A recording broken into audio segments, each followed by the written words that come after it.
அதாவதுங்க நம்ம மதுரையிலே அதெல்லாம் இருக்கு அப்படின்னு ஆச்சரியப்படுற மாதிரி இந்தியாலேயே முதல் முறை இந்த ஆஸ்ட்ரோடோம் ஃபேஷியல்னு சொல்லக்கூடிய இந்த ட்ரீட்மெண்ட்டும் அதுக்கேற்ற எக்யூப்மெண்ட்டும் நம்ம மதுரையில மட்டும்தான், அதுவும் இந்த ஸ்கின் கிளினிக்ல மட்டும்தாங்க இருக்கு. இது இல்லாம நம்ம மதுரையிலேயே முதல் முறை உங்க ஸ்கின்ல இருக்கிற ஏஜா இருக்கட்டும், பிம்பிள்ஸா இருக்கட்டும், உங்க ஸ்கின்ல என்ன ப்ராப்ளம் இருக்குங்கிறத அனலைஸ் பண்ணக்கூடிய ஏஐ டெக்னாலஜியை இவங்க தான் லான்ச் பண்ணியிருக்காங்க. நம்ம மதுரையில அண்ணா நகர்ல இருக்கிற லீத்தியா ஸ்கின் கிளினிக்ல தாங்க இந்த மாதிரி எக்கச்சக்கமான விஷயத்தை இந்த மாசத்துல இருந்து லான்ச் பண்ணியிருக்காங்க. அதுல ஒண்ணுதான் ஸ்கின் அனலைசர் வித் ஏஐ டெக்னாலஜின்னு சொல்லிட்டு உங்க ஸ்கின்ல என்ன ப்ராப்ளம் இருக்குங்கிறது எல்லாத்தையுமே ஏஐ டெக்னாலஜி மூலமா கண்டுபிடிச்சு அது மூலமா உங்களுக்கு ட்ரீட்மென்ட் கொடுக்குறாங்க.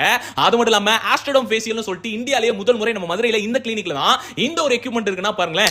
இந்த ட்ரீட்மென்ட் எடுத்துக்கிறது மூலமா இன்ஸ்டன்ட் க்ளோவா இருக்கட்டும், ஸ்கின் லைட்னிங்கா இருக்கட்டும், ஆக்னி ப்ராப்ளம் எல்லாம் டக்கு டக்குன்னு இன்ஸ்டன்ட்டா சரி பண்ணக்கூடிய இன்ஸ்டன்ட் ரிசல்ட் தர அட்வான்ஸ்டு மிஷின் தான் இந்த லேட்டஸ்ட் டெக்னாலஜி. இது நம்ம மதுரையிலேயே இவங்க கிட்ட மட்டும் தான் உண்டு. அப்புறம் என்ன வெயிட் பண்றீங்க? அண்ணா நகர்ல இருக்கிற லீத்தியா கிளினிக் விசிட் பண்ணுங்க. அப்படியே கான்டாக்ட் நம்பர், அட்ரஸ் எல்லாம் நோட் பண்ணிக்கங்க. ஒரு போனை போட்டு ப்ரீ புக் பண்ணிட்டு நேரா ஒரு நாள் விசிட் கொடுத்துருங்க.